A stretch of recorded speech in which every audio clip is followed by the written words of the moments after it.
দাদা কেমন আছেন আপনি? আমি তো ভালো আছি নাতি, তুমি কেমন আছো? এই তো কোনো রকম দিনকাল চলছে আর কি আমার। আচ্ছা দাদা ভাই, আপনাকে একটা কথা জিজ্ঞেস করি। আচ্ছা নাতি, ঠিক আছে, বলো শুনি আমি।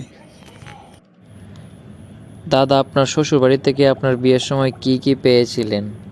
আরে বেটা, আমি কি ফকিন্নি নাকি? আমি হলাম জমিদার বংশের পোলা। তোর দাদিকে আমি ছাড়কে জমি দিয়ে বিয়ে করেছি বেটা। দাদা, আরেকটা কথা জিজ্ঞেস করি, আপনি যদি কিচ্ছু মনে না করেন। আচ্ছা বল নাতি, বল কি বলবি। আচ্ছা দাদা, আপনাদের বিয়ের পর দাদির নিয়ে হানিমুনে কোথায় গেছিলেন?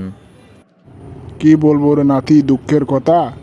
যাইতে চাইছিলাম ব্যাংকক, তোর বড় বাবা ফাটাইছে আমার উগান্ডা। তুই বন্ধ তোর